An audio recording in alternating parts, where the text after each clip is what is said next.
Hi, boys and girls. It's Miss Marcel again. I hope you're having a good day. Today, we are going to be talking about a different sort of figurative language, a different kind of figurative language.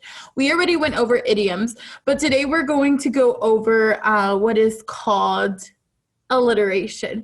And I wish you were all here because usually Miss Marcel has been teaching second grade for 3 years now. And so each year we learn a song, and this song is like my favorite. It's like embedded in my mind, so sometimes I randomly sing it, but it helps me understand alliteration, and it also helps me to teach you alliteration.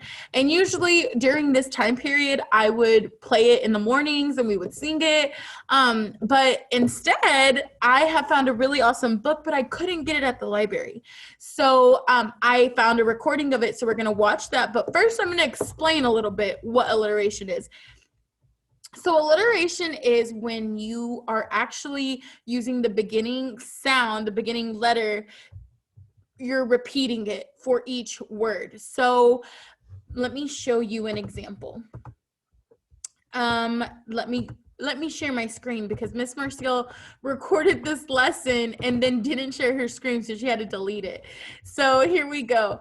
I'm going to show you this one. This is called alliteration. So we talked about in idioms how we said tongue twister. Our tongue isn't actually twisted, right? We just say a lot of things that can kind of be a little bit difficult to say. So that's kind of what alliteration is. It's when two or more nearby words, so they don't directly have to be exactly by each other, but they can be nearby, have the same beginning sound. So you're probably like, I don't get it. Let me show you, because we see it all the time in writing and in books and stuff like that. We just didn't know that it had a name. So we're here and it says, where my little mouse is, it says Natalie nibbled noodles. Natalie nibbled noodles. So if you notice, each word begins with the letter N, right? That is alliteration. Super simple. Let's look at this one. Sam slipped a strawberry Slurpee. They all begin with the letter S. That makes the S sound, right? It has the same beginning sounds, and that's exactly what alliteration is. I'm going to go over a couple more. Pete the penguin likes pizza and pickles. So if you notice, Pete and they don't have the same beginning sounds.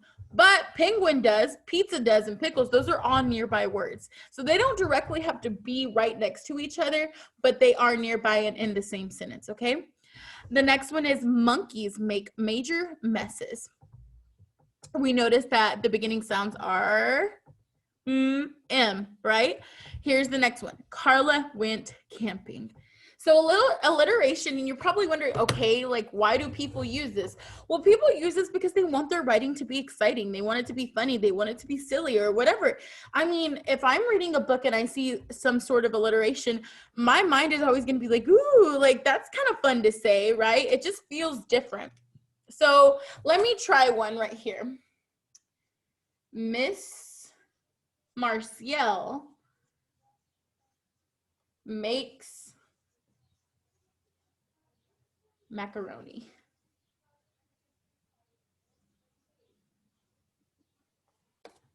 Miss Marcel makes macaroni. And if you notice, they all begin with the letter M, right? So that is what alliteration is. I'm going to show you this read aloud that I really, really like. Someone else is reading it because I don't have the book, unfortunately, but it's coming up. Enjoy. Actually, I still need to share my screen. Miss Marcel is still learning this technology thing. You would think I know it by now. In the writing. In our poetry unit, we are studying alliteration and how having a repetitive beginning sound can make your writing more interesting. While using alliteration is common in poems, you can also use it in a paragraph. It's just a tool to have to make your writing more interesting to the reader. So here is a story where there's a lot of alliteration used. And one summer Sunday, while strolling on soil, with its antennae signaling, a slug sensed a slope. Here's the slope.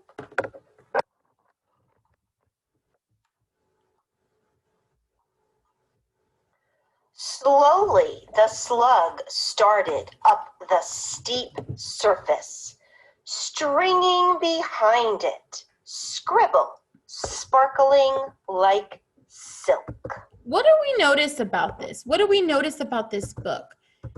What is it all beginning with? The letter what? Say it in your most monstrous voice. What letter is it starting with? S, right? It sounds like S. That is the pattern we're seeing. And remember, she said repetition. What does repetition mean? Repetition is when words repeat, things repeat. Repeat, repeat, repeat. It's another word for that, okay?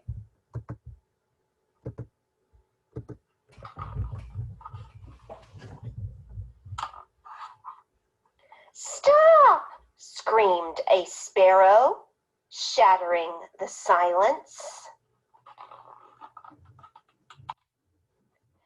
Save him! Shrieked a spider, scurrying down its strand. Goes.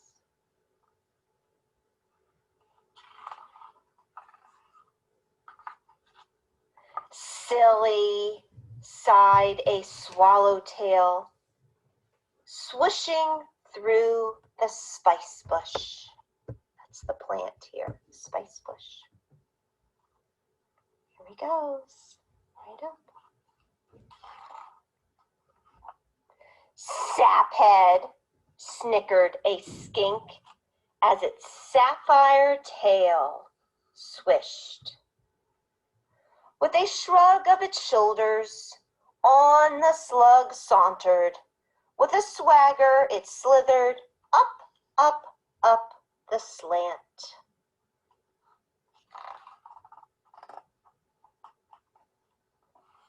Show off, scolded a squirrel, storing nuts for the season. So sad, squeaked a stink bug, shivering on a stem.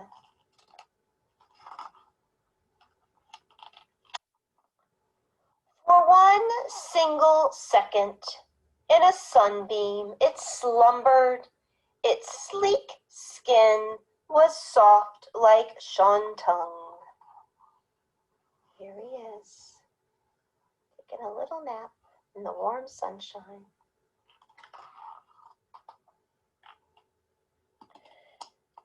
Seldom swerving or straggling, or swaying or skewing, the smug slug shambled on.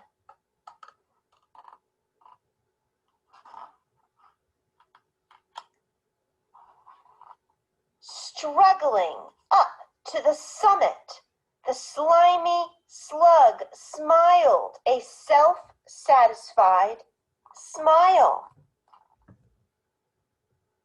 I guess that's how slugs smile.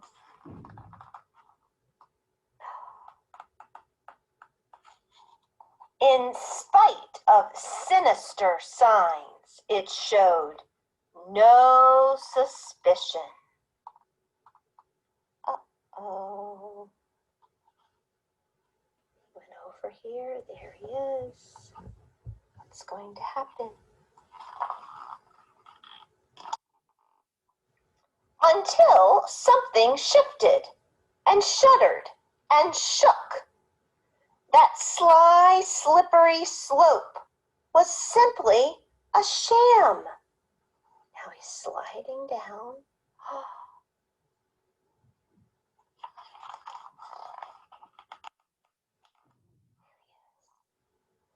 Such a shock.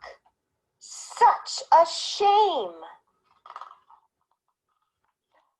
Such a succulent slug. Do you know what happened? The end. Our slug. All was right, eaten. guys.